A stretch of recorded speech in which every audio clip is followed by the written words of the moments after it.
kenn ku ci nekk mu sukkandiku ci yow wax la li nga xam ne moom moo di projet jamono di dox ba tey ñu dégg lu mel ni démb président de la république mënuñu koo tuddee bourde su fekkee noonu la mu toog ci bërëb këru diine ne mënuñu nangu yeneen tarixa wala yeneen diine ñu koy indil ci réew mi dégg-dégg boobu ak fi politique ak diine toll. waaw diggante politique li ñu tuddee politique ak diine lu jafe waxtaane la ndax xalaat yi daf ci bari te wuute te léeg-léeg lii tax xalaat yi di wuute mooy nit ñi li ñuy wax sa daf du nekk benn ndax li tubaab di wax du ñu définir termes yi ba ku nekk li ngay tudd ak li mu wundu nga wax ko bu ko defee ki ngay waxtaanal xam lan nga bëgg a wax ak nan nga ko gisee parce que bu fekkee dañu ne politique ni ko tubaab yi waxee parce que terme boobu boo seetee ba seet du terme wolof lu jafe firi la sax ci wolof l'art de bien gérer la cité depuis grec yi loolu maanaam nu ñuy fexee ba rafetal penc mi ba askan bi ci benn gox askan bi mën a dund ci jàmm ci déggoo mën a am ay jubluwaay yoo xam ne ñoo ko bokk waxtaane ko yu mel noonu kon gis nga boo ko bëggee firi da ngay faram-fàcce mais kon li am solo daal mooy gox boo xam ni day am kilifteef ba pare ñuy waxtaan ci li nga xam ne mooy njëriñu gox ba te ku nekk war cee mën a am cër ñu war ko mën a may kaddu ak yu mel noonu léegi diine moom daanaka foofu la jafe-jafe bi di commencer parce que diine moom du mbiru affaire ku nekk am sa xalaat ak yu ni mel parce que diine moom lu jóge la ci borom bi subhanahu wa taala nekk dëgg bu ne ñum bu set wecc wàcc ci yonent wala ci ay téere mu ñëw ci nit ñi yàlla ne leen lii laa bëgg ngeen nekkee ko ci kaw suuf lii laa rafetlu lii gërëmuma ko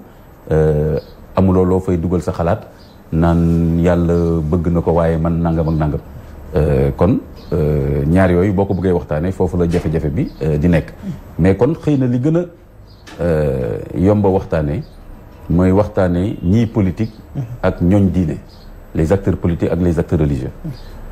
su ko defee ñi nga xam ni dañuy politique comme exemple bi nga joxee ci Senghor ñëw na waxtaan ak nitu diine yi loolu def ko rek ci lalu ko pour man ci rek loo xam ni dafa gis ne moo gën dafa gis ne ñàkk pexe la réalisme politique moo tax mu def ko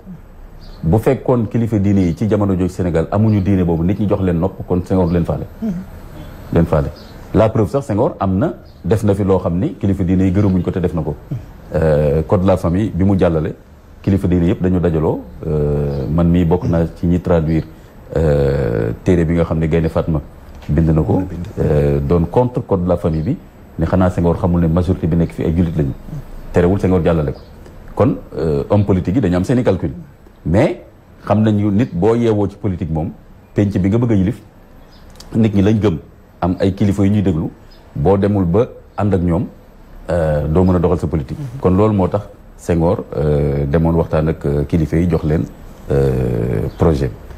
léegi li nga wax léegi tamit ci président li mu wax ama mbiru diine loolu beneen mbir la te sax loolu man rafetlu ma ko parce que gis nga xam-xam yamul ci benn gox wala ci benn famille wala ci benn kuréel wala ci benn jamono xoole yéen sallallahu alayhi wasallam ci boppam nga xam ni lu fi nit di woote ci jege yàlla ci wilaaya ak nangam moom moo lu ko ëppale ba jàngal la nuñ koy nekkee du dëgg yéen sallallahu ci boppam alquran daf ko ne wa qur rabbi zidni ilma borom firikatu alquran dañu ne benn ñaan boobu la ko yàlla wax ñaan te lan la ko wax ne ko zidni ilma dolli ma xam-xam fekkee yonent bi la yàlla di wax neel sa borom dolli ma xam-xam kon ku dul moom mënuñu wax ne xam-xam ci yow la yem te Sénégal nag ma gis naa ni dafa am ñoo xam ni ci loolu dañu mel ni ñu ngi bëgg a tëj xam-xam ci ay jëmm ci ay jamono ci ay famille te loolu wax dëgg yàlla amul delluwaay ci diine même boo gisee fi nekk nii bu may dégg souvent ñuy wax ne Sénégal soxlawul jéggaane dara man waxtu boobu ànduma ci parce que xam-xam dafa tasaaroo ci àddina bi barke xam-xam barke la lumière la boo xam ni du Sénégal la yem ndax nekkul ñàkk gis-gis moom moo toll noonu ñàkk tukki ñàkk génn ñàkk tamit nangul li ñeneen ñi am feneen ni loolu lu baax la dañ jàpp ni lépp fii la baaxee fii la gënee ñun rek ñun ñoo xam loolu ëppal la xaabaabal la te boo seetee ba seet mag ñi musuñ wax loolu boo seetee ba seet mag ñi musuñ wax loolu dafa am léegi ñoo xam ne ñoom ñooy wax loolu xëy na ñoom ñoo bëgg a téye nit ñi foofu mais mag ñi musuñ wax loolu te tam ni ma la ko waxee doo ko fekk ci alxuraan doo ko fekk fenn xam-xam yàlla daf ko tasaare ci nit ñi jamono bu nekk yàlla day feeñal ay nit foog naa doo dem ci téere yi nga ne ay sénégalais la ñuy doon. Sénégal kañ la doon Sénégal 1900 xaw ma lan et cetera. bon balaa boobu l'islam yi fi depuis des siècles. chaque fois day am tajdid day am renouvellement de la pensée islamique boo xam ni benn turc da ci def la mu wax benn pakistanais wax ci benn sénégalais wax ci ak keneen. kon loolu suñ ko tëjee noonu day indi sax ñàkk juboo ak xeebante ak boddante ci biir monde musulman bi. parce que Sénégal benn gox la. bu war a indi contribution ci le monde islamique war a dem ci colloque yi. xam nga boo demee tey ci benn colloque nga nekk sénégalais sama ñu yóbbu la ci benn colloque nga daje fa ak say naw la nga ne leen xamul leen dara Sénégal ñu nekk ñoo xam. est-ce que loolu dana sotti. kon bu ñu wax nit ñi loo xam ni demeewul noonu. beneen bi boo seetee bindu mag ñëpp jëlal Serigne Touba nga dem Masaalikul Jinaan ñan lay cité foofu. Junayd Ghazali extra di wax ne samay cheikh lañ. di nga askanu ci Serigne Touba ba pare nga ne kenn xamul dara lépp ñun la. te Serigne Touba ci boppam jox ñooñu cër. tudd leen naw leen nu mu tuddati Haj Malik dañu ne bokk na ci li nga xam ne doon na ko gën a distinguer sur le plan intellectuel et pédagogique mooy toujours day citer ay références am. kuy citer ay références kay cela veut dire que ni du moom ci boppam. ça am na fu mu jëlee. waaw kon loolu buñ ko waxee noonu comme ça mu nekk une religion apaisée sénégalais bu ñeme xam-xam. géeju ci nga génne sa contribution. te ubbi sa bopp. ci yeneen contribution te leneen tey boo seetee fii kër diine yi ñu bëri si ñoom seeni njaboot dem nañ jàngi à l'extérieur bu fekkee extérieur dara amu fa lu ñu fay wut ñu bëri si ñoom jàngi nañ Mauritanie jàngi ba fi may toog ni di wax ak yow am na si ñoom ñuy defi ay doctorat Arabie Saoudite Égypte et cetera bu fekkee dara amu fa moom la ñuy sagoo aussi te moom la ñuy sagoo aussi kon Sénégal daal côté boobu am na xaabaabal boo xam ni amul njëriñ te tamit ku bëgg a dimbali nit ñi doo leen wax lu mel noonu parce que da nga leen di pénaliser ci ñu am ouverture d'esprit am tolérance ak mën a contribuer ak mën a bokk ak mbooloo l'islam bi yëpp kon daal ci loolu lay tàmbalee ba ñu ñëw dëgg la am na solo ndax yaa ngi ñuy indiwaatal Sénégal depuis 1444 bi nga xam ne ni Silva Mario mi ngi koy découvrir ba tuddee ko Cap-Vert loolu histoire la kon dafay wane ni Sénégal yàgg na am yàgg na nekk mais tey bu ñu ñëwee ba nos hommes politiques ñoom tamit commencé indiwaat leneen sànq yaa ngi dugg fi nga xam ne si moom moo di Saint-Louis ndax nekkul ni Cheikh Mouhamad la ñu bëgg a teel a garal yoon ndax xëy na mi ngi xëccu jëm ci ay tarixa mi ngi xëccu jëm ci beneen diine beneen yëf boo xam ne ni xëy na gisuñu ni mën na ànd ak politique bi nga xam ne ni ñun ci la ñu nekk. dëgg mu laaj ba nga ne ndax. Cheikh Mouhamed dafa am benn waaye bu fa nekk nee na moom dafa am benn tarixa bu mu bëgg a teg bu mu bëgg a taxawal. boobu kii ngay wax El Chérif. waaw mooy kii wote Mahdi la te nekk Saint-Louis. boobu dégguma ko. waaye li may bëgg a wax rek mooy li imam doon wax léegi nii. maanaam xam-xam tënkuwul. comme univers bi yàlla dafa créé mu nekk en perpétuelle extension l'islam aussi nekkul lu tënku yàlla daf ko ubbi daf ko yaatal te jamono gu nekk dina am ku mu wàccee mu yeesalaat gis nga jamono gi nitu yàlla bu nekk di nga ko dégg mais nit ki bu wootee la muy wootee nañu xool ndax la muy wootee ànd na alquran ndax dëpp na ak sunna bu ñaari nekkee rek nañ ko topp nañu ko maanaam nañ ko respecté nañ ko jox gëdd donte nag gëmuloo ko ndaxte ñëpp mënuñu bokk nekk ci benn mbuus ñii dañ nekk ay murit ñii di ay xaadir ñii di ay tijaan ñuy al ixwaanu fillaahi wa fi matxi rasulillahi boobu tarixa la xulaam rasul ku nekk dëgg na muxtaaru ñu koy woo ci télé fii ci RDV ak télévision Sénégal yëpp Seydina Mohamed kese lay tagg daaram alquran kese lañ fay jàngale diine rek lañ fay jàngale fiq lañ fay jàngale amul leneen luñ fay jàngale lu dul lu yokk doomu aadama yi kon man bu ma nekkee ci kër gu mel noonu moom mu sant Njaay parce que diine santul Mbàkke diine santul Ñas diine santul Si mouridisme Cheikh Amadou Bamba ku ne gis na cëram ci réew mi ak ci àdduna sëñ Bamba kenn gënu ko baax ku màgg El Hadj Malick kenn gënu ko baax kenn gënu ko màgg mais Sénégal erreur bu ñuy def mooy dañuy jàpp ne Jaxate wala Jaxumpa wala Gajaga wala Njaay wala Jóob wala Mbuub mënuñu nekk ay nitu yàlla kay nitu yàlla bi gën a màgg tey ci Sénégal mu bind ko wala am dafa bind bàyyi fi wax ne yonent bi moo ko téye ci loxo yóbbu ko ba ci boromam ne ko kii laa bëgg kii mooy suma bëkk néeg mooy suma bras droit xaadimu rasul titre bi ñu ko jox mooy liggéeykatu yonent bi Ghulam nee na moom mooy bëkk néeg yonent bi c'est lui qui gère les dossiers du prophète Mohammed te ma nga Ndar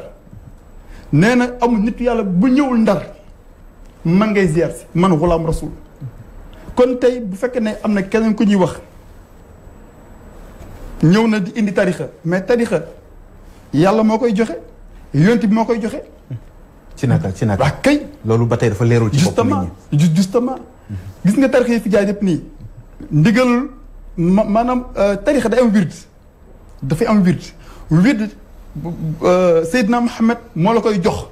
du lu nit di créer du entreprise déedéet wird boobu nag bu fekkee ne jot nga ko sa devoir mooy nga véhiculer ko man su ma xëyee. naka la ko nit di jotee ci ginnaaw boo xam ne seen yonent bi sallallahu alayhi wa sallam moom newatu fi. xam nga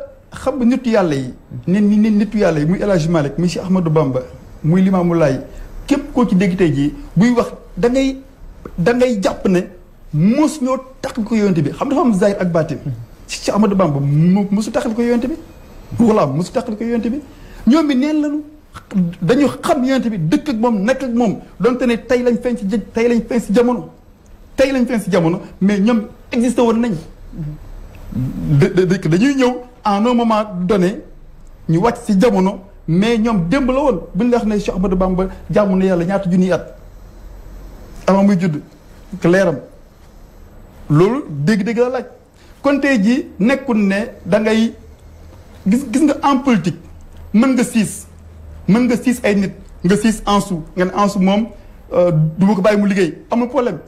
nga siis opposition bi du ma la may jàmm amul problème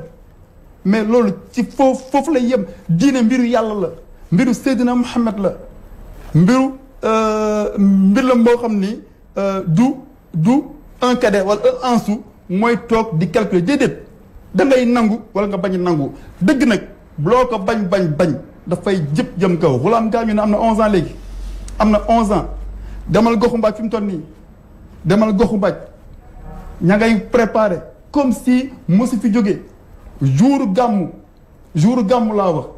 maa fii laay toog télé fii di ko wax de Ghulam ma wax de man waxuma ko Ghulam Rasul nee na xaw ma jour gàmmu fan la nit mën a dem waaye yaa ngi jiwarlu ak kilifa ga di gàmmu see fii ci man ci sama gàmmu gii nii du sama bind du sama wax moom bindam la donc loolu nit ki su waxee garantie la moom moo wax gaa ñi dañuy bind bàyyi fi. mais ak loolu lépp lan moom moo tax nit ñi Sénégal umpale Ghulam bi nga xam ne si moom ngay wax lan moo tax ñu umpale ko waaye tamit fi nga xam ne si foofu nga duggee léegi mooy nitu yàlla yi yàgg nañu xoo ak yonent bi sallallahu alayhi wa sallam depuis des millénaires te fekk na ñun egseeguñu wala ñëwagul loolu naka lañ koy layalee parce que Sénégal tamit lamb la ñu bëgg dañu bëgg daj wala ñu gis wala ñu jàpp ci dara ñu génn ci théorie parce que dañoo dem ba tiital ñu ba léegi amatuñu sañ-sañu xalaat c'est comme si que dañu hypnotiser ci nit ki li mu bëgg a dégg rek ngay dégg lu mu la wax nga ni waaw foofu laa doon jëm si nii xam nga jamono bu nekk yàlla dafa am ko bi wàccee jamono gi nekk nii tey jii Ghulam Rasul la humanité di déglu waxuma Sénégal de Ghulam Rasul la humanité di déglu liy tax nag mbir mi siiwagul comme ni mu war a siiwee. soo ma mayee soo ma ci mayee. dina ci dugg dina dugg. dina bëgg mu daaneel. xam nga tey jii Cheikh Ahmadou Bamba màggal gi ni mu amee ampleur nii. ba dans les années 80 dans les années 70. ko mel ko woon. El Hadj Malick donc la même chose nit yàlla gannaawam lay ubbeeku en général nee naa la Ghulam gaañu na am na 10 ans. waaye màggal gi 1922 lañ ko tàmbali. non gàmmu Ghulam la wax. gàmmu gi 1947. non génn naa. ci Sénégal mi ngi fi yaatu 1947. gàmmu gi yaatu la màggal gi 1922. moom laa xam ne c'est-à-dire ñun ba ay 1985 bi ñu nekkee xale. ampleur bi mu am léegi bi mu am léegi. te c'est-à-dire mbir mi noonu la quoi day gën di yokku màggal fii ak ay année réew moo dem dañ ko fay màggal. par ni gis nga comme ni ñu koy màggalee Touba nii jamono ngi ñëw dëkk yëpp a koy màggal comme ni ñu koy màggalee ak Touba. noonu nga ko gisee. c'est-à-dire dafay yokk ba mbiru Ghulam la presse sénégalaise ñoo jàpp ne gàmmu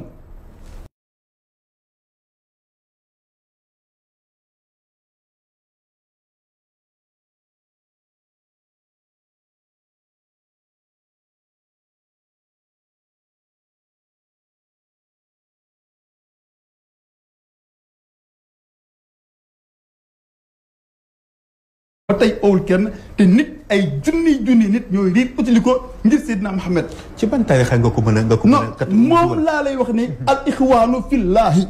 wa fi matxi rasulillahi mooy tarixam. xam nga tey jii damay gërëm xalif général des Tijaan la murit la xaadir la laay la wala al ixwaanu fil xam nga dama ne la dafa am tijaaniya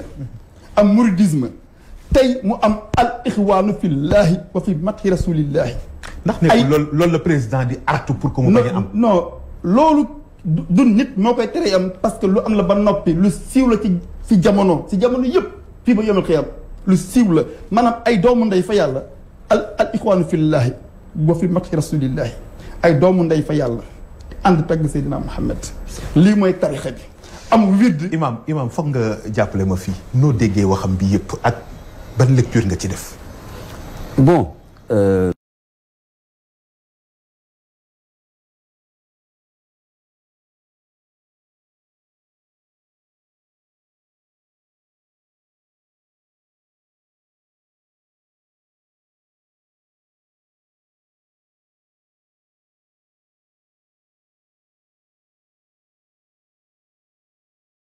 li fa ëpp ci bakkan yu ñu faat diggante xëccoo la entre diine ak politique ba ñu mujj ñoom daanu ci laïcité boo jëlee édit de Nantes boobu temps catholique yi li ñu faat ci ay protestant kenn xam nu mu toll loolu yëpp ci turu diine et cetera boo jëlee itam ba monde bi ni actuellement bëri na tey xëccoo yoo xam ni politique ak diine ni ñu koy jaxasoo wala ni ñuy manipulante léeg-léeg nit wax ne diine lay wax te fekk nguur la bëgg rek di manipuler nit ñi mu indi ay bakkan yu ñu faat yu bëri léeg-léeg itam nit nekk ci politique ba pare bëgg a jëfandikoo diine wax ci ay wax comme ni koy gisee Sénégal yi saa benn homme politique wax benn affaire bu rëy ci diine wala wax benn aaya boo xam ne xamul nu mu demee ndax rek am na ñu bëgg impressionné ñu bëgg impressionné kon te diine du fowukaay parce que comme mbiru pas-pas la boo ko yëngalee am na nu mu mën a demee lu tax nag ma ñëwaat ci encore président foofu dama leen wax su ma doon président dama koy wax mu prudent bu baax ci affaire diine parce que xam nga lu tax parce que d'abord constitution sénégalaise dafa garantir ku nekk la nekk nga gëm c'est ça. par exemple man soo gisee man may combattre par exemple ay franc-maçon ak nangam combattre ma leen parce que nanguwuma ñu gëm leneen mënuma ci dara sax de nit ki bu làqatoo néegam jël ay xërëm moom wala xam ne loo ci mën mais li may combattre mooy li ma gis ne Sénégal moo fi war a not war fi dox l'islam la war àndal loolu sama point de vue la beneen courant de pensée bu bëgg a indi leneen ma xeex courant de pensée bi mais tey ji nit koo xam ni franc-maçon nga te di ko doxal man nga feeñal ko sax moo ma gënal ñu xam ne loolu ngay woote ñi ñëw wuyu la bëgg a gëm la ki la bëggu te gëm toog mu ngoog temps yi bu ma gisee ci presse bi ñu ne maître Yérim Thiam avec des pincettes voilà wóoruma mais muy moom keneen ko wax voilà comme ci mën a doon man je préfère sax mu nekk ku à visage découvert na def ay colloque am woote ay kii ñi di dem comme ça déglu ko laaj ko presse bi laaj leen yéen ay ñan lu ngeen bëgg ci réew mi man loolu sax moo ma gën a làqatu yeeg di recruter ci suuf ak yooyu loolu wóorul affaire clandestin wóorul c'est un débat bu intéressé ñëpp mais état bi bëggu ci wax ñi nga xam ne ñoom lañ ci tudd aussi bëgguñu ci wax donc en fait mythe la kenn xamul lan nekk ci biir ci àddina bi yëpp nag waaw mais rawatina Sénégal amuñu ci benn idée ci naka lay fonctionner naka lay doxee naka la bindoo naka la tëddee ba tax léegi fu ñu toll nii y a de ces jeunes yoo xam ne c'est maintenant sax dañ ñaan bëgg naa cee dugg ku gis yoon bi yóbbu ma ci réer am na waaw mais ñu jeunes yu bëri léegi nee nañ boo nekkul LGBT wala franc-maçon doo tekki dara déjà loolu jullit du ko gëm parce que loolu jullit bu gëm loolu yaa ngi bëgg a gëm mbiru kéefër parce que boo gëmee ni sa wërsëg bokk ci groupe sangam ànd ak diw mooy tax nga am wërsëg weddi nga ni yàlla mooy joxe wërsëg et la preuve mooy ñaata fii ci Sénégal tekki nañu te bokkuñ ci yooyu wala dañu bëgg a wax ni léegi képp ku fi tekk da ngaa bokk ci yooyu ce serait catastrophique te ku fi am alal tam ñu jiñ la quoi voilà bu dee loolu la kon nekk ku fi am alal rek dafa bokk ci ñaar yooyu loolu ëpp naa wax kon loolu pas-pas bu doy waar la boo xam ne baaxul ci jeunes yi jeunes sénégalais yëpp man li ma bëgg mooy jeunes sénégalais yi ñu jàng li ñu war a jàng def seen formation ku nekk métier bi nga bëgg bu ko defee nga war a mën a tekki yor sa bopp yor sa njaboot te fekk ne ay LGBT ay franc-maçon duñ la ërtal. mais logique la boo xam ci wàll boobu ni ñu ko déggee dafa am doole. parce que y a beaucoup de présidents africains yoo xam ne seen souvent dañuy gis ñu leen initier ci loolu ñu ciy dugg am na ci vidéo yoo xam ne mu ngi circuler sur les réseaux sociaux pour ne pas que ñu tooñ kenn. ñu ngi koy gis di ko dégg. te boo demee fuyete ko da ngay gis ni des présidents africains ñu ngi ci biir. waaw récemment am na sunu njiit réew moo xam ne si mii sax ñu ngi koy tudd di ko defar ay photo ay vidéo mel ni ki di ko ci dugal. léegi nag ñi nga xam ne seen xëy na amuñu dañuy gis ni ndekete kat lii. am na meññeef bu fa nekk te nit ñi koom rek la ñuy wër. waaw meññeef am na fa moom. mais meññeef boobu buñ jàpp ne ñoom seen bopp ay genre yàlla lañ yoo xam ne dañuy wërsëgal nit ñi. déedéet ku nekk si ñoom nit la rek comme ñun juddu dana faatu même meññeef yooyu sax dana faatu bàyyi ko fi kon moomu ko. ñaareel ba pour man par exemple groupe yooyu nga gis ñu ci bëri ay opportuniste lañ xam nga li ma bëgg a wax mooy lan mooy yow dañ lay fekk nga jàng li ngay jàng man li nga mën ñu parrainé la recruter la dugal la ci seen réseau mais du ñoom ñoo la formé par exemple dañu fekk nga nekk un grand médecin ñu fexe ba nga ñëw ñu fekk nga nekk un grand artiste mais ba ngay sonn di galérer ba di nekk loolu est-ce que ñoom ñu ngi fi woon kon nag loolu moo lay wan ni ñoom yoruñ dara dañ lay manipuler rek léegi nag comme ils sont dans des réseaux c'est normal mais ñeef am fa parce que fu mu nekk nii yow bu fekkee nii réseau bi loo soxla ci secteur boobu am na ci kenn koo xam ne ma nga fa bu la defee mise en relation addina mise en relation da ci lijjanti lu bëri mais du affaire mystique du affaire dara loolu mise en relation la rek comme tey jii man mën nga xamante ak man nga soxla dara ma am ku ma la booleel loolu la te fekk du nekk affaire franc-maçon du nekk affaire LGBT mais li nga wax ni dafa du ma ni pertinent intéressant la benn xeet goo xam ne si ne ni foog nit ñi ñu lii leer ci ñoom parce que non li mu wax nii xam nga ñu bari dañ foog ni dañu tibb di la jox wala dafa am côté mystique wala ay sacrifice ak yooyu déedéet dañuy fexe rek ba jël ñoo xam ni dañoo tekki dara ci seen secteur léegi nag il est vrai que nag affaire mystique am na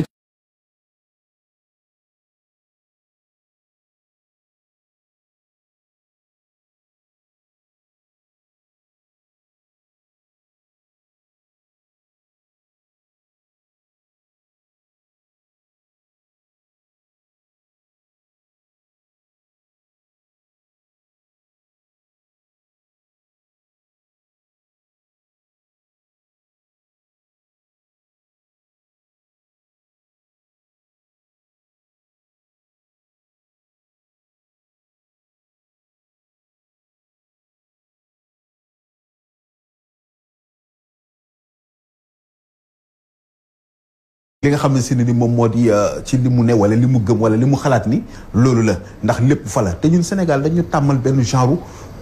communication boo xam ne si ni parfois yow da ngay toog rek di déglu nit ki doo am sañ-sañu tontu dañoo dem ba ragal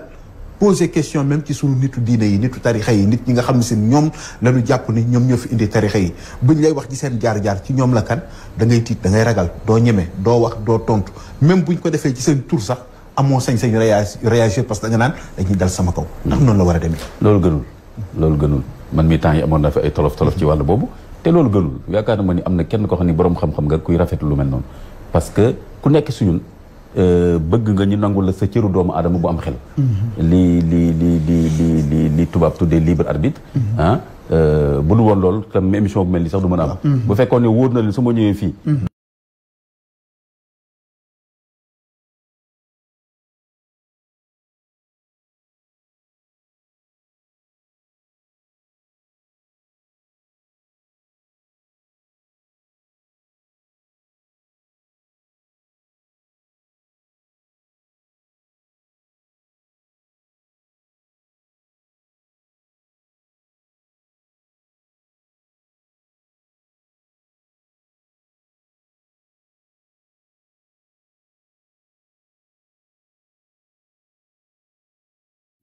est-ce que diine boobu dana sell parce que diine dafa war a am apaisement da nga war a gëm loo xam ni daf la convaincre mais pour convaincre am il faut que liberté am ak waxtaan mais bu fekkee dañ naan yaa wax lii yow gëmal lii par force te alxuraan lu wax laa ikraha fi diin kon principe boobu suñ ko perdre dañuy perdre même diine parce que diine ci boppam yàlla forcé wu ko kenn xoola yàlla bi nga xam ni lu fi waay di jaay ci doole ak ay pexe moo la ko ëppale bàyyi na iblis mu weranteeg moom quelque part parce que bi mu ko ne sujudal mu bañ daf ko ne lu tax maa manaaka allah tasjuda is amartuk daf ko ne lu tax motiver sa refus xanaa démocratie foofu la commencé ngaddu ko sur le champ daf ko ne ba léegi wax ma layal ma lu tax nga bañ te nga xam ni ma sant la nga bañ dëgg la mu ne ko léegi mu ne ko bon lii mooy sa argument yi baaxul kon loolu bu ñu demee bu ko tere julli di te tam shura dafa am ci biir l'islam mooy yéen sa salam ci boppam ci li nga xam ne du woon waxyu da ci doon déglu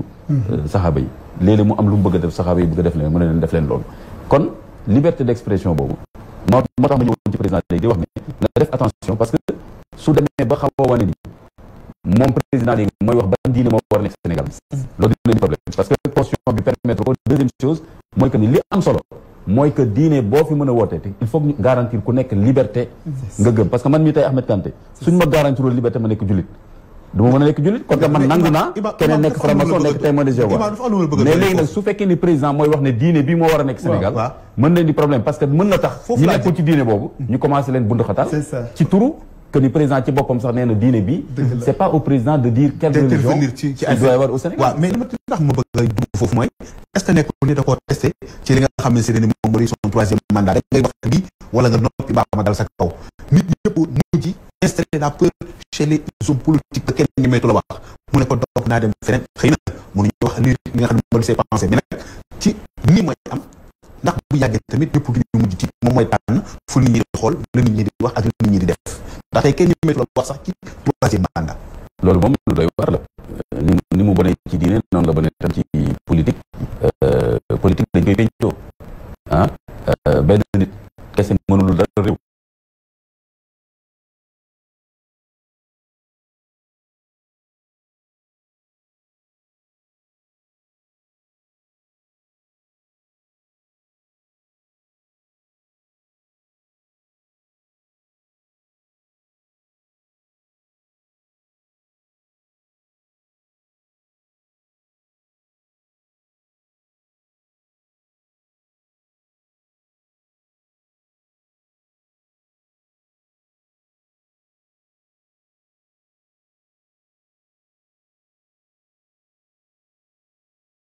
tere presse bi ñoom ñu am kaddu di ko joxe ci réew d'expression voilà kon nag loolu waruñu ko fàtte te loolu tam Sénégalais di ko nangu ku ko bëgg a def fii tamit fi muy mujjee du baax parce que Sénégalais bi ñu mës a nangu nit ñu may la liberté nga politique ba nekk président ba pare nga ne léegi liberté ba ma amoon ba politique ba nekk président maa leen ko xañ yéen loolu mën a sotti aussi àddina bi toll na foo xam ne tamit ku bëgg a def loolu tam da ngay sonn loolu xoolal nekk kii xoolal Algérie xoolal kii nii tey àddina bi toll na foo xam du nekk yow kese sax ak peuple bi tey lu mel noonu soo ko fi bëggee def dépassé na yow ak parti politique yi peuple bi nga am problème xool 23 juin c'était pas les partis politiques peuple bi ñooy jóg la attention léegi lii la ko yow sa bopp ñëwoon non seulement loolu mais tam le monde tey le monde occidental au yëpp dañ la mbam xoolal la yaay jàmme gis nga donc loolu nit ñi waruñu ko fàtte nguur nag mooy def loolu beneen bi mooy que ni bon man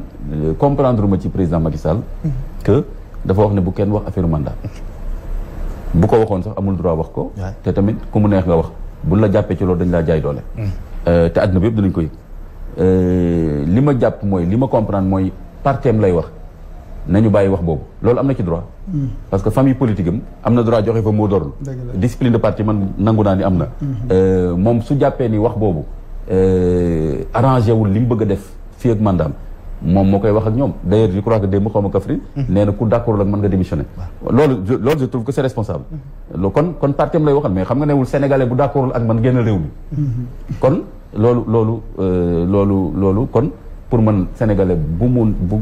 nekk am na sañ-sañu wax ci troisième mandat wala wax ci leneen d'accord ak man demal sa yoon ci partem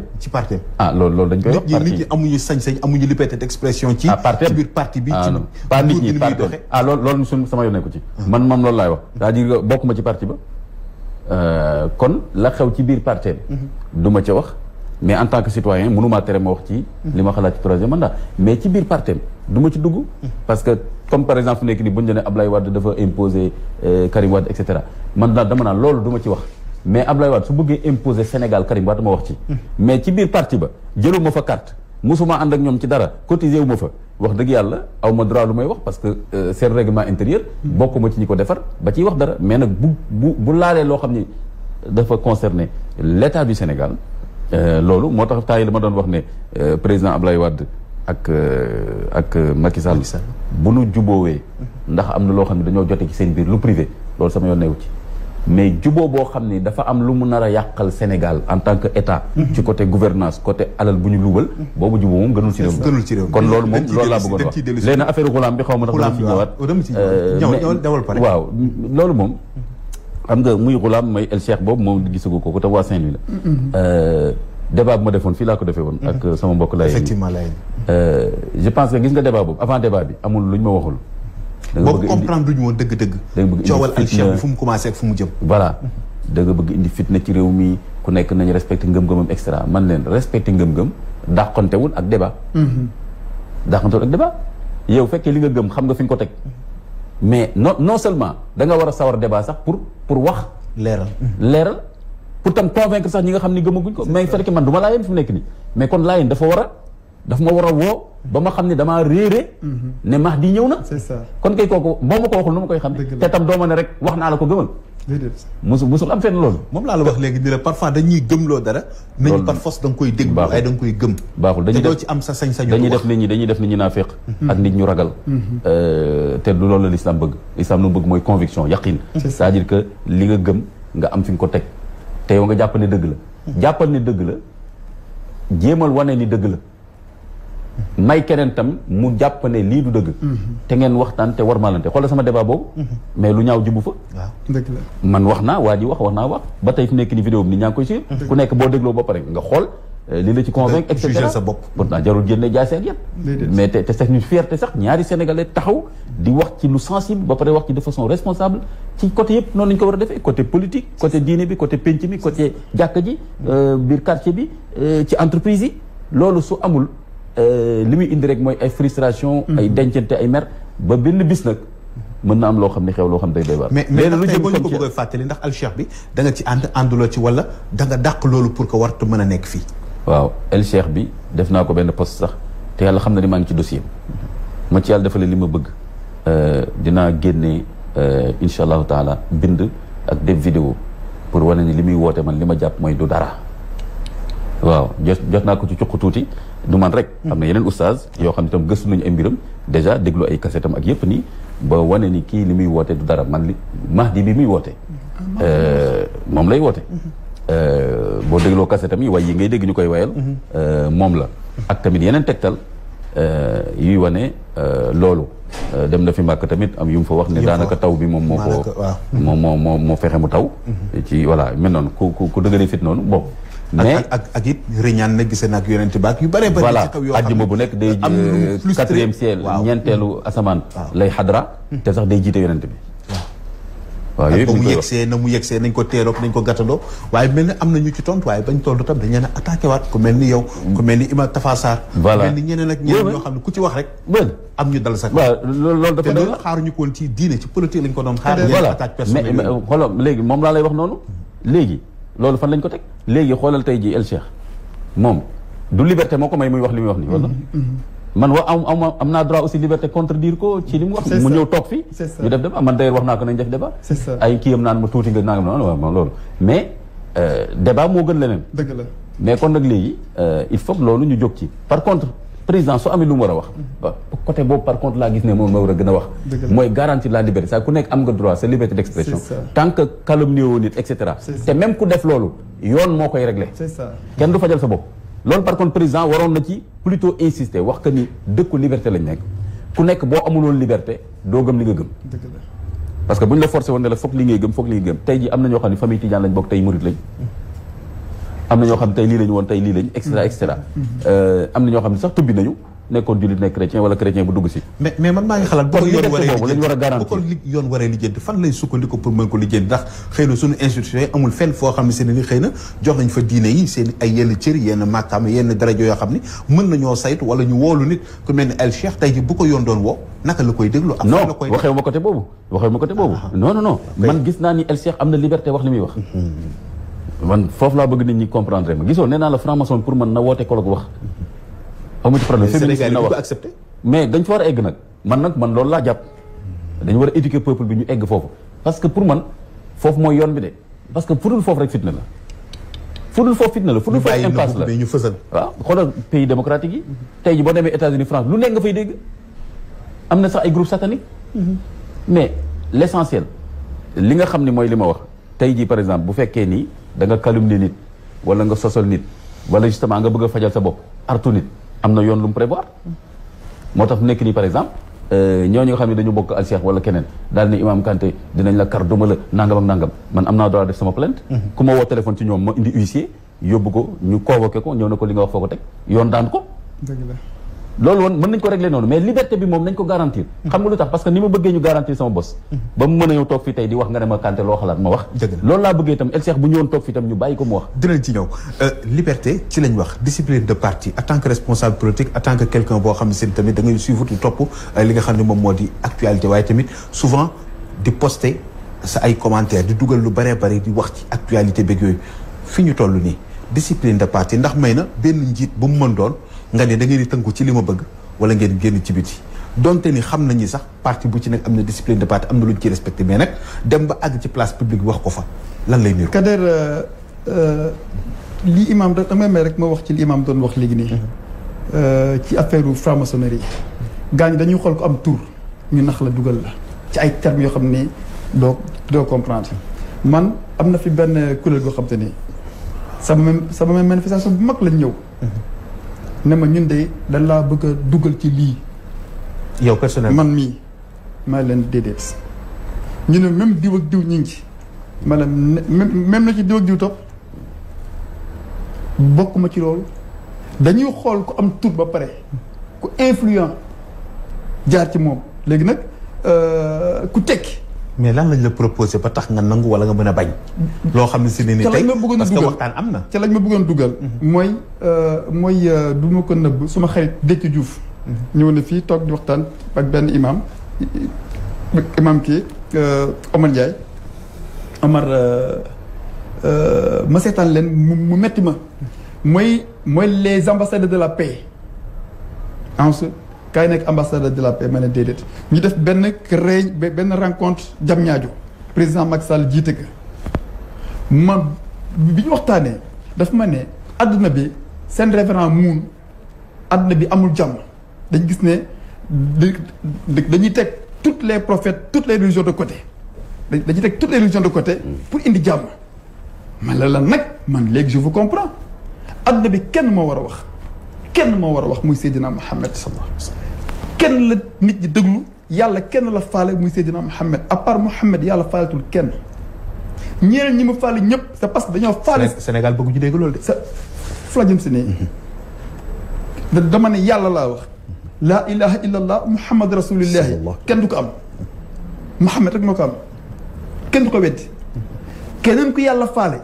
da nga jàpp ci Seydina Mohamed yàlla faale doog laa faale yow Cheikh Amadou Bamba El Hadj Malick Baye Niass Ghulaam Rasoul ñoom ñëpp fonk gi ñu fonk yonent bi leneen yàlla fonk Cheikh Amadou Bamba li mu am yonent bee ko may donc su fekkente ne man dama ne kay bokk ambassadeur de la paix ñu ne ma dañuy teg toutes les religions de côté ngir am jàmm loolu mooy yow la yonent bi ba yow da nga jàpp ne yonent bi il a échoué yow nga bëgg réussir. waaw Kader doguma la mais c'est très important xam nga li ma intéressé fii rek non dama lay bàyyi li ma intéressé moom voilà damay contribuer rek li ma bëgg a wax foofu mooy c'est ça qui est intéressant c'est-à-dire que dafa indi argument c'est-à-dire dafa leen wax ni d'accord déglu naa ne mais nag man tam dafa am référence bu ma gëm kooku nag damay def ak moom loolu rek laa si lu mel nii rek dëgg la pour muy leer c'est ça dëgg la naan leen gën leen Sénégal c'est ça c'est ça léegi mën a ko man boo ne ne ñëpp noppi tey jii buñ doon ku bokkul EDV génnal maag Imam Kanté dañuy lëngoo rek daa di dem parce que ñun ñaar bokkuñu EDV ay invité nañ fi waaye buñ ci bëggee jàppale Kader dinaan déet yéen ñee gan ñi de jël la ñuy waxal donc bu ne ñëpp génn na déedéet da nga naan Ansou ak Imam Kanté génn leen léegi boo ne na Insa noppi Moussa noppi Seydina Mohamed noppi te Mohamed moo war a wax kon yow Mohamed nga bëgg te déglu te man ku bëgg déglu Mohamed du ma déglu parce que Mohamed rek laay déglu weeg gis nga Kader weer bi nekk nii mooy weeru Seydina Mohamed président Macky Sall wax naa ko fu nekk gis nga suñu njiitu réew yi ñoo gën a ñàkkal fayda suñu kër diine yi man je trouve injuste. tontu na ci de. non tontu na ci génnam bii passé dafa am fu ma jëm suñu njiitu réew yi laa wax ñoo gën a ñàkkal fayda suñu kër diine yi. nga teg ko fan. président Abdou Diouf Abdoulaye Wade Macky Sall Senghor boole ko parce que doon jullit man dama war a màggal santale Cheikh Ahmadou Bamba bësam bi muy Touba di feneen gàmmu dama war a màggal juddub Seydina Mohamed muy Ndar di Tivaouane dafa mënta nekk. waaw bu fekkee ne màggal dafa jub si président de la République dem avant màggal jour màggal mu génn réew mi dem gàmm jot avant gàmm mu dem Tivaouane jour gàmm mu toog këram waaw ndax président de la République gàmm dañ ko teggil dafa toog gàmm comme ñëpp ñu koy gis jour màggal doon na édifiant doon na neex sëñ Bamba doon na gën a kontaan ki Sénégal yëpp tànn laa wax ne mooy suñu njiit jour màggal ci yoor gi mu nekk Touba di santale yàlla Seydina di sant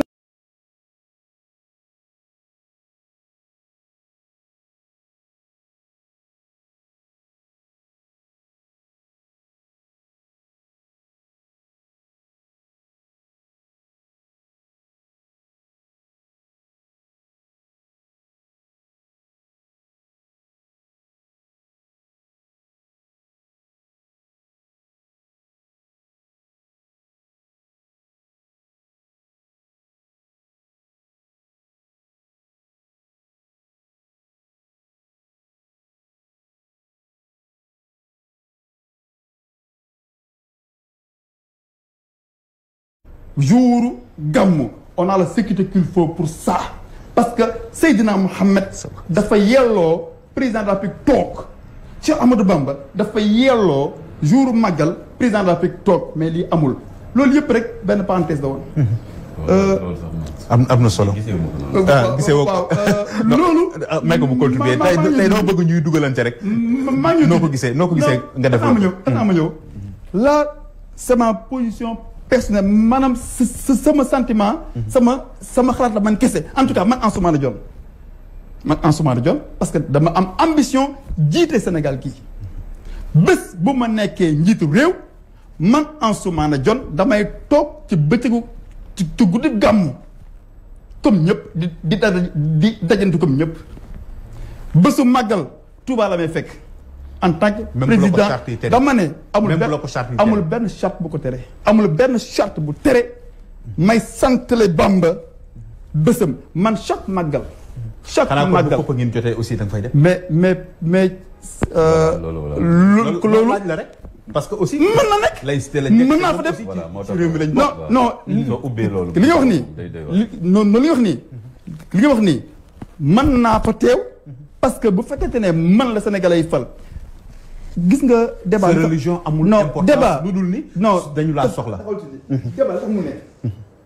mooy que ne lii am na loo xam ne doo ko sóor bay wax mais suñ ko indee mënoo ko weddi parce que bu su fekkee ne tu es le président de la République du Sénégal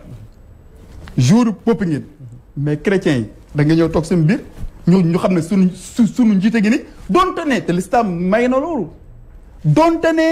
la ñuy def yow bokkuloo ci Seydina Mohamed moo gënoon ñëpp dama ne il a été dans tous les rendez-vous dafa doon teewal boppam ci lépp nag mësul délégué ne kii lii di ëpp lii di ëpp naa ko déedéet maanaam daf koy teewee cette question sànq ndax discipline de parti. balaa nga ciy dugg ay bis balaa nga ciy dugg dama bëgg rek mu tontu ci xalaatam ndax ñu mën a jàll bañ cee dellu si waat lecture bi mu def nii gis-gis bi parce que yaa ngi wax ni am na foo d'accord ci lan la. d'abord je pense que war nañ def attention ci loolu parce que boo seetee président sénégalais yëpp la. li nga xam ne moom gëm na ko moom la concerné. su ko defee communauté bu nekk la mu gëm di ko organiser état bi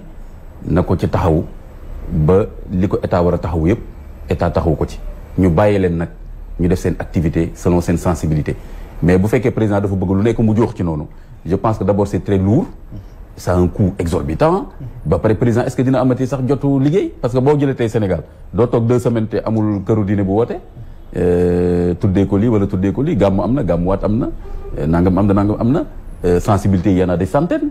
te ñoom ñëpp ay sénégalais lañ donc on va avoir un président toutes les semaines là quelque part mu toog. loolu de sant yàlla la man Ansoumana Dione kon je crois que waruñu xaabaabal noonu tamit parce que gisuma benn njëriñu diine gisuma ni président ni mu war a wane ni ñàkkalul fayda diine yi que noonu la war a def ni mu war a def rek mooy que ni lu nit di organiser ci réew mi même les religions traditionnelles même suñu waa mbokk waa Casamance ñi saltige yooyu président mun ñëw toog foofu ne maay seen président damay ñëw fekkee circoncision bi parce que mooy seen initiation et cetera loolu yëpp je crois que xabaabal la je crois que li am solo mooy que état bi garantir te c'est fait garantir ku nekk la nga gëm ñu bàyyi la ca te kenn bañ laa tooñ wala jaay doole wala bëgg laa forcer nga weddi loolu dugg ci leneen léegi nag et pourtant comme état dafa ñoom du ñu bañ dara fépp la ñuy dem tamit pénc yëpp la ñuy dem pénc yëpp la ñuy toog du ñu ràññee fu ñu war a dem ak fu ñu war a dem parce que xëy na foofu dañuy taataan baatu askan bi ndax tamit amul part de vérité moom tamit ci côté bi non dëgg la waaw dëgg la mais bu fekkee da ngay dem ci campagne wuti voix pour man bokkul ak léegi nga nekk chef d'état parce que bale candidat nga rek di dem di wuti ay voix fu ne nga dem fa et cetera mais boo nekkee chef d'état par contre léegi dafa am benn ay prérogatives yoo am yoo xam ni sa temps ak sa calendrier républicain ak sa liggéey ak tamit les coûts ak yooyu yëpp bokkatul ak yow mi nekk benn candidat simple nga xam ni say moyens bopp nga am di seet fooy dem donc je crois que loolu c'est important mooy état bi garantir rek te mi ngi ci biir constitution bi que communauté bu nekk nit ku nekk am na droit organiser mbiram la muy organiser état bi nam ca mën a jàppee mu jàppee ci bu fekkee dafa laaj yónnee benn ministre wala gouverneur dana doy bu fekkee leneen laaj. ñu def ko ak lu mu tollool. voilà téléspectateurs yéen tamit xam naa ni fii bu fekkee ni téléphone bi jàppandi dañ leen ci boole ci 88 628 15 14 88 628 15 14 bu ko defee ngeen indi seen ay laaj jëmale ko ci sunu ay gan yi nga xam ne ñoom lañ am tey muy imam Cheikh Omar Kanté nekk sunu gan tey ak ki nga xam ne si nekk moom moo Ahmed Makhtar Kanté Ansoumana Dione ndeysaan. Ahmed Makhtar xam nga rek imam Kanté bi moo gën a law. moo gën a law waaw nit ñi moom boo waxee sax sama tur complet sax nit ñi xamatuñ ko. Kanté sax boo ko waxee dañu ne ñaan kan la. waaw déjà ndax Kanté mais macha allah alhamdulilah ci nangu gi jërëjëf kon téléspectateur 88 628 15 14 discipline de parti ndax ñu pousse tuuti. fi ma doon waxee léegi mooy que ne dama gis les présidents de la République ñuy dem Touba ñuy dem Tivaouane à la veille de Magal ou de Gàmmu comme ñoo dem avant.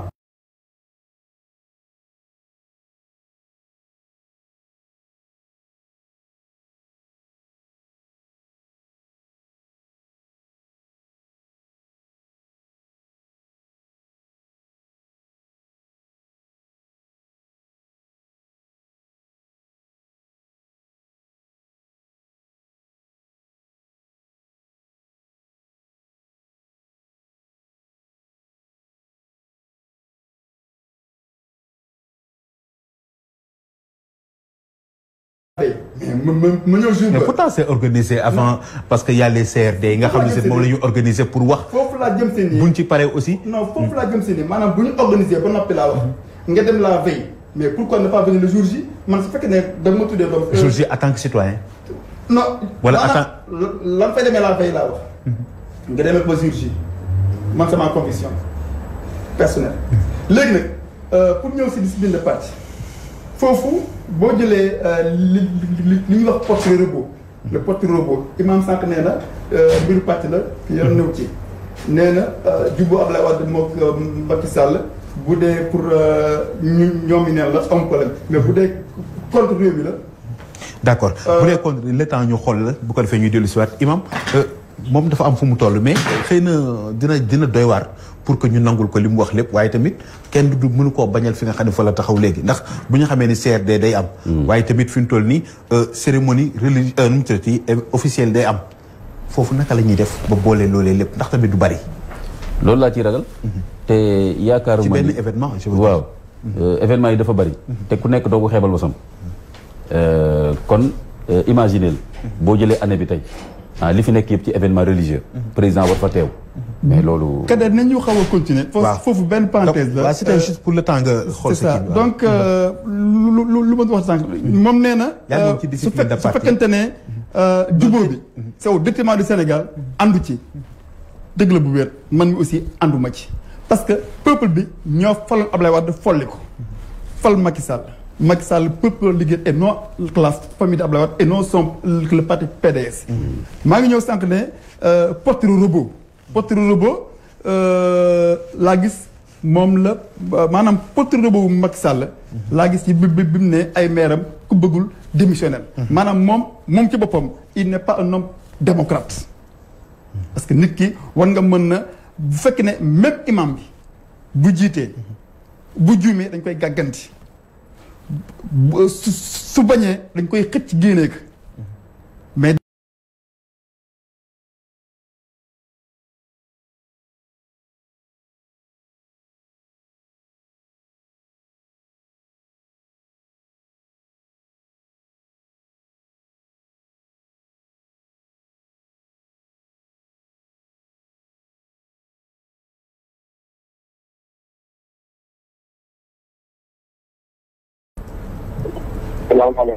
allo. salaamaaleykum. 88 628 15 14. xam naa waa régie dina ñëw xool loolu bu ko defee ñun ñi nekk fii ci studio bi ñu mën a déggante bu baax a baax ak ñi nga xam ne rek ñoo di téléspectateurs ci 88 628 15 14 incha allah bu ngeen ko defee ñu mën leen a boole ci waxtaan. xam nga fan yi damay jàngat Macky Sall damay nekk di ko jàngat. mu xaw ma tiital parce que maa ngi ko wax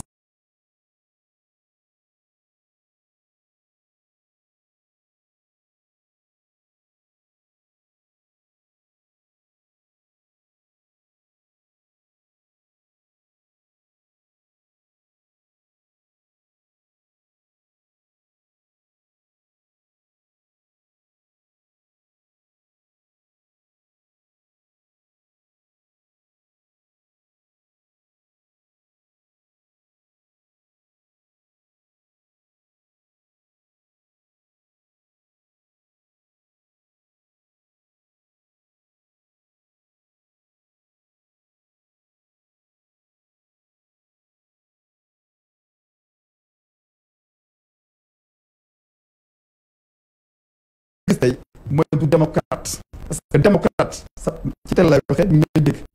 il n'est pas démocrate parce que même sax wax na ko imam na ko te gëm yàlla mooy dem yàlla dafa yónnee malaaka ma ci naka kay rey mu ma ko def lànk bëgg suuf yàlla ko man yónnee ngi debe du ma ko def mais la moo tax mu ne ko yow nga yónnee ñi indi xéewali ñi di joxe chance ñi di indi taw yi man nga ne mën naa rey du ma ko def après suuf su ma rey ñu ne malaaka moo rey yàlla dugg ko satisfaire sa revendication nekk waa d'accord naa di nga rey te kenn du tudd nit bi dee na dafa feebaroon accident la et pourtant maa ko mawti la foofu dugg na fa ak yàlla bu fekkee ne Macky Sall dafa nekk benn mbir am li ci parti ànd ci dafa ko dugg waaye su ko convaincre Macky Sall topp ci su ko Macky Sall convaincre waaye ñu topp ci man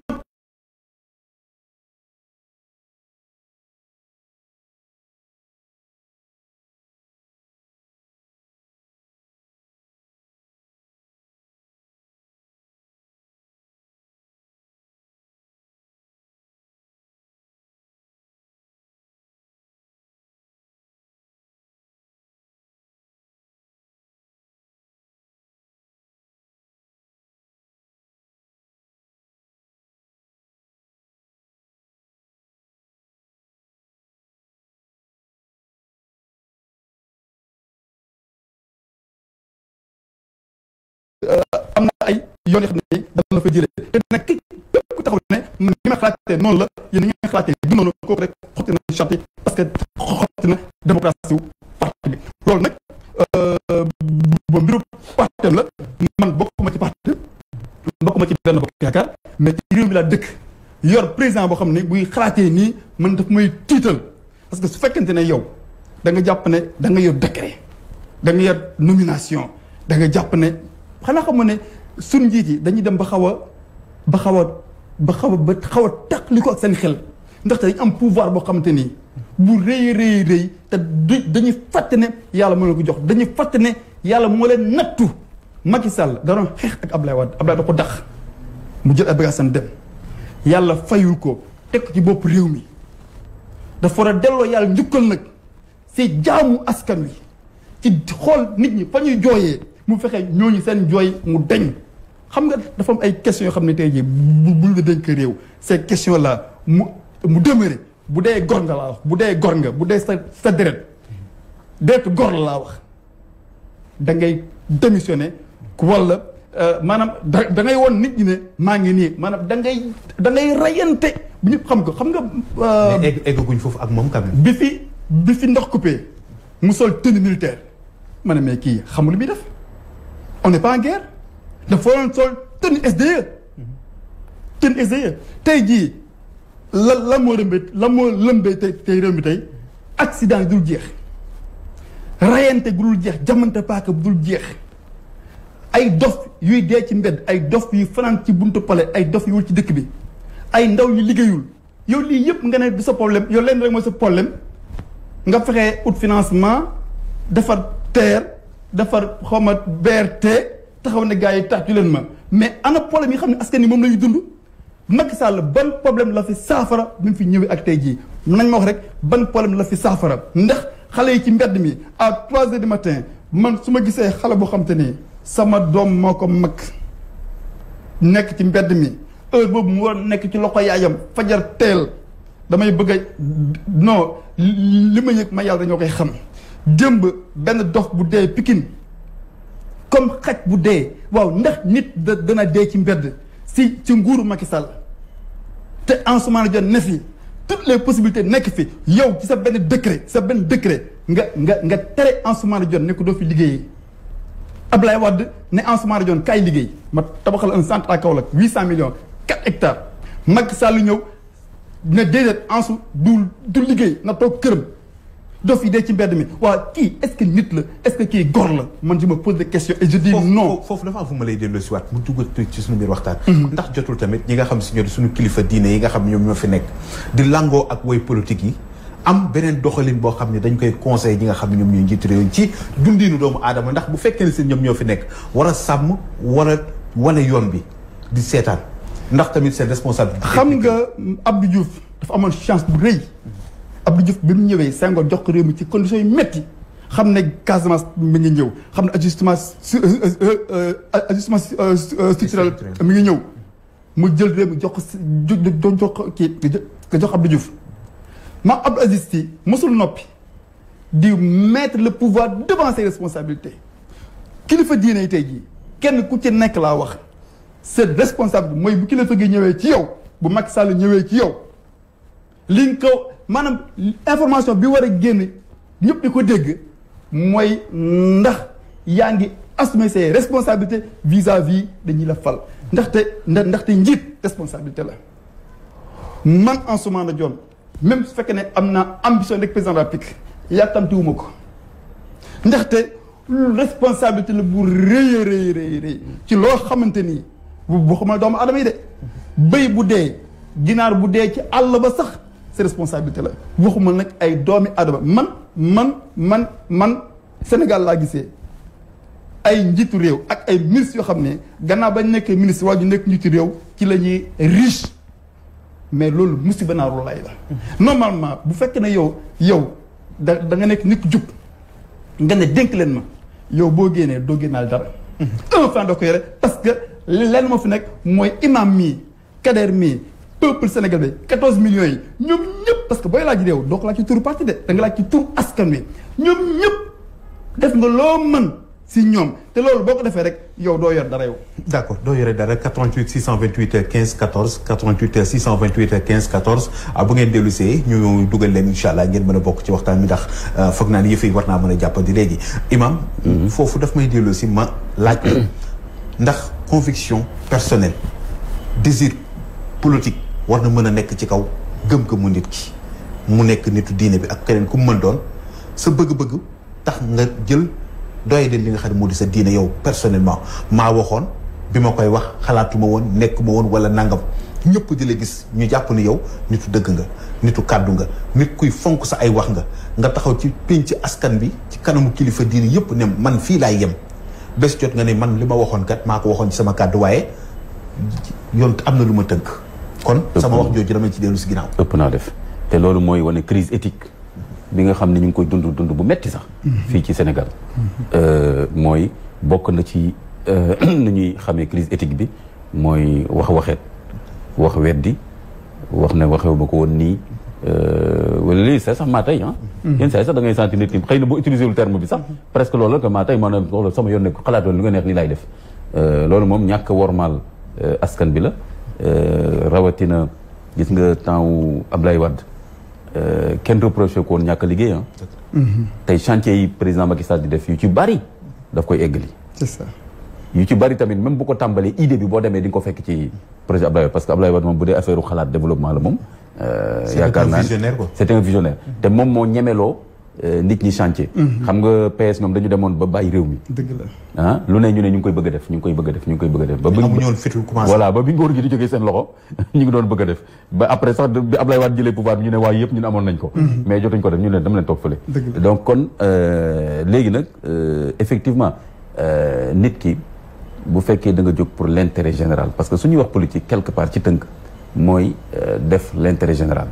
mooy def li nga xam ni da ngay fàtte sa bopp nekk jëwrin nekk au service c'est ça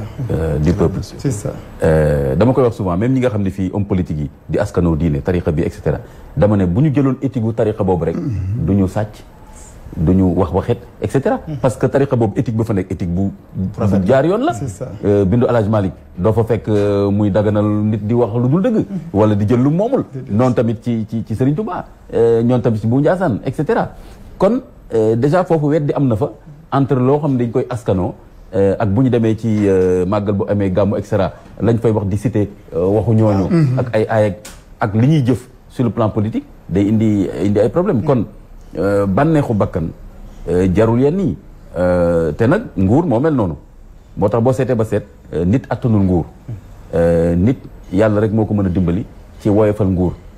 ci moom moo tax nit ñi bu ñu xamoon luy nguur d'accord naa bu wax moom sànq li mu wax bu ñu xamoon luy nguur dëgg kenn du ko laaj bu ñu xamoon luy nguur dëgg ak la la ca nar a fekk kon tey jii doo am ay 100 candidats Sénégal xaw ma bu ko élection jotee parce que nga may ma misaal bi Abu Darda ci ñi gënoon a yiw ci saxaaba yi la bokk waajur lewet ragal yàlla yenn sa salam bi mu commencé di nommer ay gouverneur parce qu'il fallait gérer les nouvelles terres conquises par l'islam il faut nga teg fa gouverneur bu xam charia sinon du ñu àtte ci yoon yeneen bi commencé nommer benn bis rek nee na ma ànd ak yeneen bi ñu julli ba pare rek ma ànd ak moom rek ne ko yaa ngi tabb rek te tabbagoo ma c'est normal c'est naturel c'est humain quoi voilà yeneen mu ne yeneen bi longu ko ndeysaan longu ko dox ak moom ba ci kanam ne ko Abu Zar la du Abu Dar Abu Zar su ko Abu Zar la wax mu ne ko Abu Zar mu ne ko ma wax la dara nag ma ne ko gis nga yii may tabb nii mënta ñàkk fokk mu am ñu mu tabb mais lu ci bëri rëccu lay mujj doon nadaama wa xasra ak regret yawmal qiyaama lu dul ñi ko matal dëgg te matal ko yombul dëgg la teew ni ma la gisee da nga lewet jox dëgg ku rëy làmmiñ ak bañ a duma ko tooñ moom mënoo ko te Umar mën na ko kii mën na ko kon nag yow loolu bàyyi ko noonu naa la ko Abu Zar mu ne bis boobu laa ko ne dootoo ma dégg te ma wax affaire tabb kon Omar ibn Khattab ni ko Ansoumane waxee léegi dof bu ñu bàyyi muy faatu ci tali bi te boobu temps am na benn ministre boo xam ni doomam li muy yàq almadi fii ci week-end bi rek mënoon na faj ko waaw loolu daw na yaram xam nga loolu soo ko waxee ba pare dem ci gàmmu yeeg màggal yi naan man jullit laa ma kii mooy sama sëriñ y a des problèmes contradiction Sénégal moom dëgg contradiction moom paradoxe ak contradiction moom Sénégal tous les jours toutes les minutes boo génnee taxaw tali bi fii rek ay contradiction rek ngay gis keroog maa ngi koy wax benn taximan mu doon waxtaanal mu ne ma mais sëñ bi Sénégal bëri na coow de ma ne ko pourtant boo seetee ba seet coow li en général génnul ñaar mu ne ma sëñ bi li nekk ci réew yëpp coow ay milliards problème ma ne ko génnul ñaar mu ne ma ñaari mooy ma ne ko dégg ma ne ko ñaar benn bi ku bëgg a cër bu mu yeyoogul ak ku bëgg a jéggi fa mu war a yem mu toog ne tekk ba mu yàgg mu ne pourtant yaa ngi bëgg a wax dëgg de ma ne ko seetal rek ñoo fekk ñuy xeex fii nga fekk fee ñuy jàppante boo laajtee dafa bëgg a jël loo xam ne du droit am wala mu bëgg a dépasser fa mu war a yem kon nag léegi Sénégal dëkk bu mel noonu la kon nekk fii di damu ñan ñoo fi raw ak on est les plus beaux les plus gentils mais y a des problèmes am na dëkk yu ñu gën a régler fopp laa la wax yoo xam ne mën nga fa dem mën a la teg sa alal fii kenn du ko jël nit ki wax la nga jàpp ko xam ne li mu wax dëgg la te tey ji loolu amuñ ko fii tey ji téeméeri Sénégalais tey koo fi jox tey 1000 francs lundi nga ne ko delloo ma ko mercredi boo ñëwee mën na la 500 nga ma joxoon wala mën na la non vendredi nga ma waxoon da nga koy jël si ngeen jàppante dem police kon loolu moo fi am su ko defee li nga wax noonu éthique boobu dañ koy soxla te yàlla xam na ni diine mooñ ci mën a dimbali parce que nguur nit attanu ko xoole Firawna dem na ba ne ana rabbukumul a'la yàlla xam na ni moom xam na ni du rab mais bew rek ko jàpp Firawna xam na ne judd na xam na ne day dee c'est ça mais kii Nimrod Ibrahima ne ko mu ne Ibrahima waaw yàlla bi ngay wax naa ko gëm kan la mu ne ko kii yàlla bi dundal di dee mu ne ko maay dundal maay dee woo ñaari soldat yóbbu leen ci montagne bi mu ne kenn ki tëbal kenn ki taxawal kenn ki tëb dee kenn ki taxaw mu ne maa rey kee maa dundal kii xoolal bee boobu léegi dëkk bi yëpp daal ne Ibrahima da amul lu mu wax fi mu nekk nii pour te dire que débat yàgg na ci diine mais Ibrahima newu ko ne non yow da nga weddi yàlla Ibrahima daf ko kii daf ko contredire daf ko ni bon comme apparemment dafa mel ne da nga disposer ci droit de vie et de mort apparemment parce que effectivement soldat ba nga ko santee mu tëb ñemewul ba ñu tëb parce que xam na ni su ko tëbul tamit ñu ñëw ba wax ko yeneen soldat moo tax mu tëb léegi nag Ibrahima wan ko ni nag en fait mais contrôler woo monde bi am nga benn pouvoir bu ndaw rek quoi bu la neexee nga abuser ci mën na ko ne léegi jant bi fi muy fenqee inversé ko mu xam ne mënu ko mu ne ko kon doo yàlla kon nguur c'est important gis nga qul illahumma malikal mulk ñoom ñëpp homme politique bi dañuy wax ay man xam naa ne yàlla mooy joxe nguur nangam mais jëfe bi mooy des bu fekkee ni xam nga ni yàlla mooy joxe nguur kon jarul def yenn yi c'est ça parce que am na loo xam ni def ko taxul nga jot ci am na loo xam ni def ko mën nga perte ñaari yoon doo ko jot ba pare yàlla mere la waaw mais ci jamono bi ndax tamit kon rafetal bi am na ci solo loolu suñu réew yu mel nii réew yi nga xam ne ci lañ nekk muy réew yi nga xam ne c'est majoritairement ay jullit lañ ñu xool kenn dama la koy yow laa koy laaj sax Tayyip Erdogan waaw ni muy doxalee ndax système boobu mën nañ ko indi fi ndax gis nañ ni moom ci éthique ci gëm-gëmam ci la gëm ni fi mu toll nii waratuñu seetaan liy xew Syrie waratuñu seetaan liy xew feneen waratuñu seetaan liy xew Palestine ak feneen mu di ci ardu te pendant ce temps réew yi nga xam ne ñoom la ñuy wax ñu ëpp doole ëpp sañ-sañ ëpp kàttan ci àdduna bi dañuy opposé wu ci loolu waaye moom day jël ay décisions personnelles di dem waaw Erdogan jàmbaar la ci wàllu yu bëri parce que dafa nekk koo xam ni dafa xam jamonoom fi mu toll xam rôlam doole bi mu am ak tamit loo xam ne su ko bàyyee muy raam dana yàqal réew ma yàqal l'islam te boo seetee effectivement tey bëri na luy xew ci àdduna bi ci loo xam ne dañuy néewal doole ay jullit kàddoom lañ ciy njëkk a dégg gis nga affaire Rohingya yi moo njëkk jël téléphone am woo ndaw si ne ko mënoo nekk prix Nobel de la paix ba pare ñuy def lii sa réew nga noppi ndaw si commencé expliqué c'était la première fois ndaw si expliqué wu mais au départ ndaw si dafa doon amul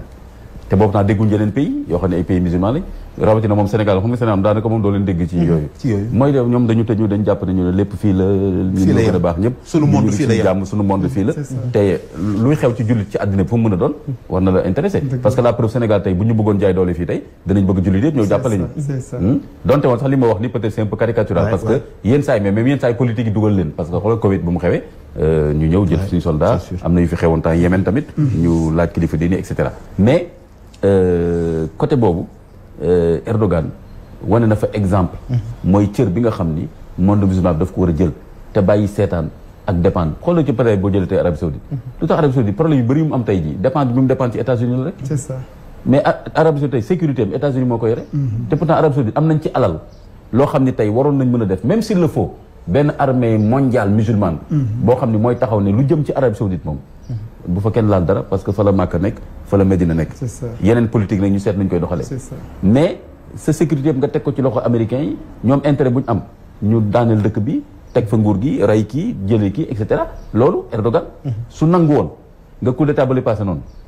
su defuloon ndànk rek dañ ko doon faat ci loo xam ni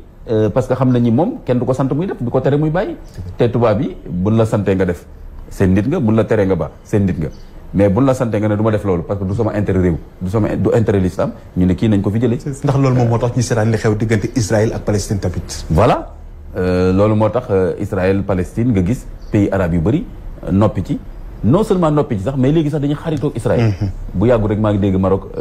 Israël ubbi na fa léegi benn agence xaw ma lan donc même fekkee amuñu relation bàyyi li nga xam ne moo di Palestine voilà léegi embargo quoi Palestine ndeysaan abandonné nañ leen xoola Gaza c'est une prison à ciel ouvert ndeysaan médicament amatu fa xale yi xoola dañuy dee par des milliers mais te kenn ñemewul wax te ñi waroon njëkk a wax tey ji noppi même tey Sénégal sax le président wax na ci loo xam ne sax même pays arabe yi ñëwuñ ko ci woon wax kon mais kilifa diine itam en général dinañ ci wax mais wax bi war na mën a gën a dëgër parce que loolu mooy relation bi waroon am justement ak homme politique yi tey Sénégal réew mu mel ne Sénégal xam l'islam doole bi mu fi am mooy tey ji kilifa diine yi waroon nañu am seen agenda wu bopp ba nga xam ni président bu ñëw foofu wala kuy wut nguur ñëw fa dinañ la coq ci loolu ne nañu dafa am yu ñu yitteel ci réew mi ak ci àddina bi ci wàllu l'islam yow lan nga ci nar a taxawee bokk na ci question palestinienne bokk na ci leneen ak leneen mais du question rek soufisme aussi gën ko instauré ci réew mi peut-être gën ko waxtaani gën ko yaatal. su fekkee ne seen i nos autorités xam nañ ci dara. waaw mais ñu waxtaanal ko rek lépp loo xam ni sensibilité yi fi nekk Sénégal yëpp ci wàllu diine ji ak ba ci jàngu bi ak ba ci témoin Jéhovah xoolal li am solo mooy stabilité Sénégal. ku nekk lan ngay apporter pour stabilité Sénégal. loolu moo am solo mais ñu bàyyi la ak sa sensibilité. léegi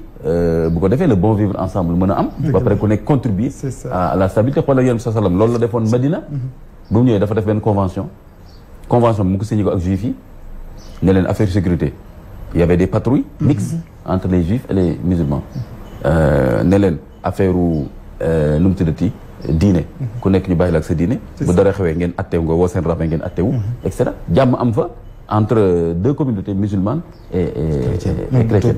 donc loolu mën na nekk nañu définir bu baax rek li nga xam ne mooy l'intérêt suprême du pays ku nekk nan nga ci war a contribuer te ñu bàyyi la ak sa sensibilité kenn bañ la tooñ kenn bañ la boddi te yow tamit nga bañ a boddi kenn tamit kenn bañ a fajal sa bopp bu tolof amee ñu yóbbu ko ci yoon et cetera nos autorités religieuses dafa mel ni parfois dañuy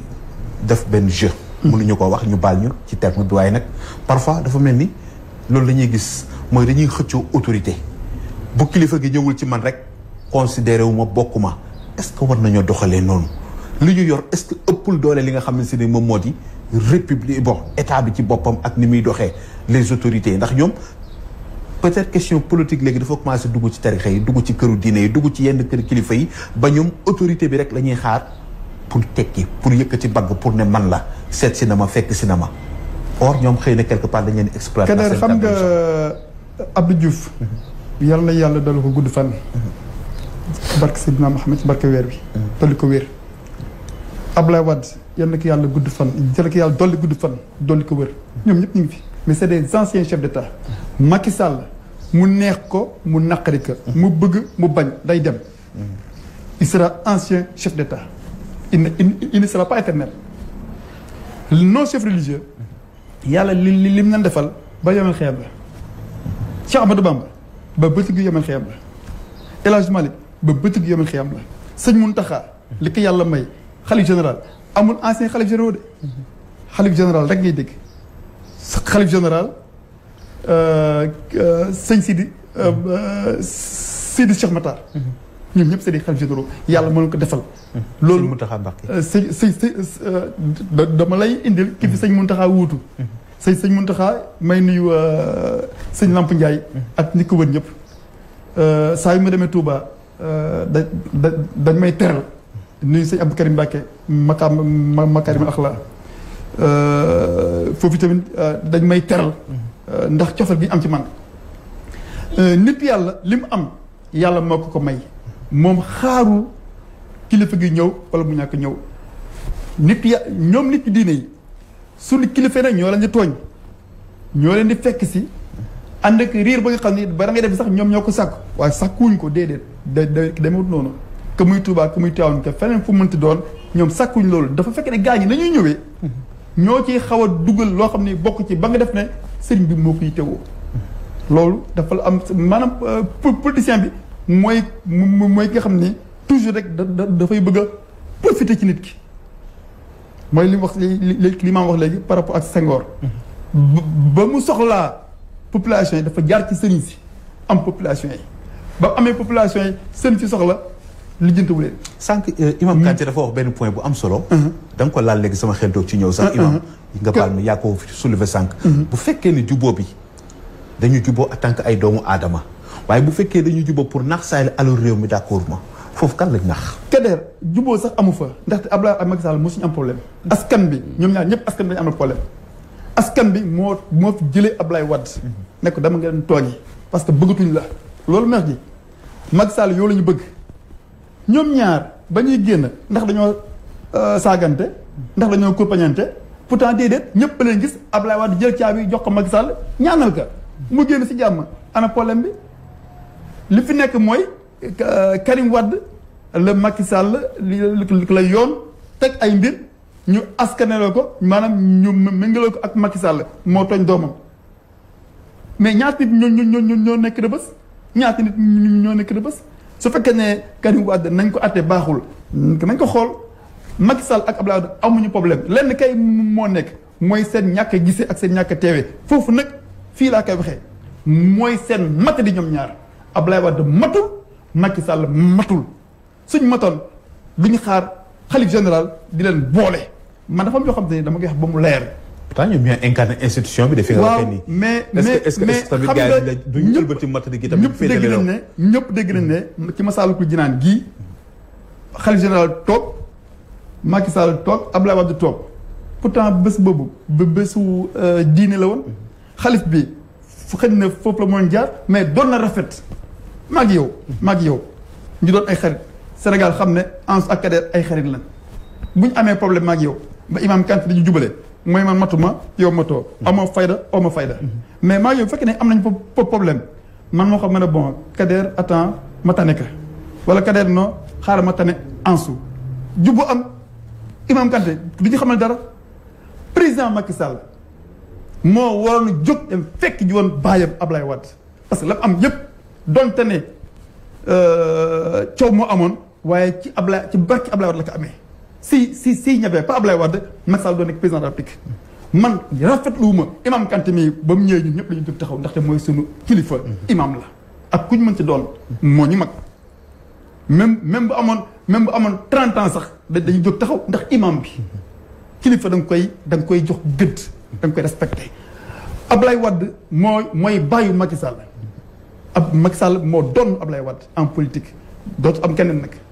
léegi Macky Sall moomu moo war na solo ndàllam dem fekk wët Ablaye Wade ñëpp gis ko waaye lan moo xew mu toog pale woo Ablaye Wade mu ñëw teggnawul rafetlu ma loolu man j'aurais préféré mu dem fekk ko après Ablaye Wade doog a ñëw waaye Ablaye Wade ñëw. pourtant dinañ fekkee ne ko tabaski de. mais comme ni xëy na siwul comme ni ñu ko wonee nii ñëpp gis ñëpp wone Ablaye Wade toog après mu am un discours gis nga Mayoro Fall Mayoro Faye suma xarit Mayoro Faye parce que man Sénégal homme politique ñëpp la amal jàmm aw ma kenn xar ma yàlla ñëpp laa seqal jàmm Mayoro Faye ba muy wax dama ne fii Mayoro Faye mi donc war fi wax bu doon Macky Sall moo fekk woon Ablaye Wade foofu la Mayoro Faye donc war na waxee mais le contraire mu am donc foofu noonu man damay jàpp ne ñaari kilifa la yoo xamante ni sàggan nañ ba kilifa gu mag boole leen boole googu mu leen boole nag mënul nekk au détriment du pays parce que li tax imam def ko mooy la stabilité du pays parce que moo gën lépp jàmm moo gën lépp man dama ne aar lu ñu bokk nit ñëpp aar suñu jàmm ji parce que jàmm ji am moo ñu may tey ji toog fi ci plateau bii tey ji di waxtaan lu waay ñàkk maanaam leneen lu ñu soxla na ko jël te dem te bàyyi ñu suñu jàmm ji suñu jàmm ji nag ut leneen ba naxasal suñu jàmm ji nii ànduñ ci léegi nag xalif général moom foofu la gisee moom dafa jàpp ni ñaar ñii seen soriwaay mën na jur musiba ci réew mi naa leen boole ñu nekk benn fii rek la léegi nag bu fekkente nag ñoom yàlla nag ñu leen di gis Abdoulaye Wade ak Macky Sall yàlla ngeen di gis te nag leen dama koy wax fii mu leer mooy nguur Abdoulaye Wade di ko joxe Macky Sall di ko joxe bind naa ko fan yi passé nii Macky Sall du am héritier politique du ko am Senghor am na héritier politique Abdou Diouf la Abdoulaye Wade am na héritier politique Macky Sall la waaye Abdou Diouf amul héritier politique Ousmane Tanor Dieng moo ko doon yàlla ko yàlla xare àjjana Macky Sall na mu nekkee héritier Abdoulaye Wade moom du am héritier ka kay wuutu nekkul ci loxoom newul ci ay tiluwaaram newul ci boppam mënu ko imaginer mënut a préparer kenn parce que na yàlla indiwoon Senghor. et pourtant héritage am na ci HTC. non. ak Aminata Mbengue Ndiaye. ndax Tanor a fa nekkoon bi fi jógee bu ñëw waxuma foofu ci ay institution la yoo xam ni bokkut. dama ne nguur. au conseil des collectivités territoriales. non dama ne nit jógee fi. foofu mu nekk bànqaasu réew mi ñu jëliwaat ki nga bokkal parti teg ko fa du héritage. Kader fi may waxee mooy ci bopp réew mi waxuma ci ay institution ci bopp réew mi parce que HCCT bi nii. man en d'accord ma ci su ma sañ mu tas. HCCT bi nii ban njëriñ la amal Sénégalais yi nañ ma ko wax. par contre du ma ne nañ dindi poste présidence déedéet parce que réew. ni imam di soxlaa njiit noonu réew également di soxlaa njiit Ousmane Tanor Dieng na mu wuutoo Senghor dégg nga na mu wuutoo Abdou Diouf jox loolu taxul mu jot ci nguur Macky Sall na mu wuutoo Ablaye Wade moo ko jox nguur moom Macky Sall amul képp ku ànd ak moom tey jii defe ne mën nga manigancer ba jot nguur gi Macky Sall yore kon dafa mel ni sànq nee nga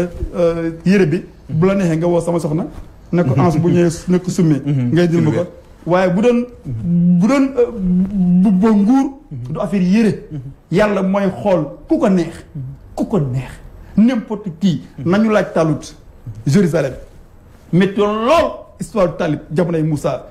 gars yi ne Moussa demal nga laaj ñu sa yàlla bi kan moo gën si ñun ya gars yi dem ci Moussa dem ci yàlla ki yàlla joxoon Moussa Talut dafa pauvre ba mënul dëkk ci dëkk ba dafa dëkkoon ci benn burgat maanaam ci dëkk ci sancaani ci sancaani fa dëkk yàlla Moussa ne sama yàlla booy yàlla da nee na parce que dina sama yàlla moom gars yi ñoo ko sa yàlla Moussa nee na yàlla nee na tànn na Talut nga ko yow Moussa sa yàlla bi xamul dara soxla Talut bi nga xam ne amul dara doog dafa ndóol su soxlawuñu ko ñu tànn sa seen bopp ñu doon yàgg ñu ne wax Moussa tee nga demaat amaana si yàlla dafa juumoon Moussa demaat ci yàlla laaj yàlla ne ko Talut mu ñëwaat gars yi ne ko Moussa xoolal dimbaluñu ñu sonnaat yow Moussa cette fois ci kaay dikk